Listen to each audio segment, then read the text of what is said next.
शेतकरी मित्रांनो, आज आपण असा मॉलिक्यूल विषय पाहणार आहे की जेणेकरून आपली पिकाची केळी, डाळिंब, ऊस, पेरू असेल, तरकारी प्लॉट असतील तर त्याची मुळी बंद पडते किंवा मुळी चालू करण्यासाठी आज कॉम्बिनेशन सांगणार आहे. तर नमस्कार मित्रांनो, मी विशाल मस्के.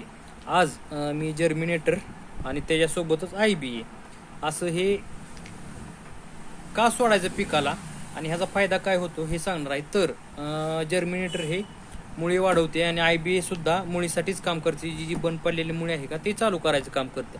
तर आता पावसाळ्याच्या दिवसामध्ये खूप पाऊस झाल्यानंतर पाणी लागून राहते आणि मुळी आहेत ते डॅमेज होते. मग त्यासाठी मुळी चालू करण्यासाठी केळी पिकात तर खूप जाणवतं, केळी डाळिंब पिकात.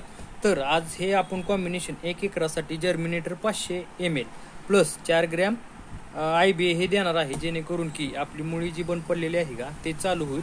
आणि मुळी चालू झाल्यानंतर जे आपला माल फुगायचा स्टॉप झालेला असेल ते पण माल फुगतो, प्लस शायनिंग चकाकी ही चांगली मारते. तर हा कॉम्बिनेशन तुम्ही अवश्य वापरा, कारण की हे कॉम्बिनेशन मी आज डाळिंब पिकासाठी देणार आहे. त्याची आपल्या एका कस्टमरची प्रॉब्लेम आला की बाबा मुळी जरासा स्टॉप वाटते, म्हणून हे कॉम्बिनेशन दिलेलं आहे. तर तुम्हाला ही माहिती कशी वाटली कमेंटमध्ये सांगा. आणि हा जर व्हिडिओ तुम्हाला छान वाटला असेल तर इंस्टाग्रामवरती फॉलो करा विसरू नका. धन्यवाद.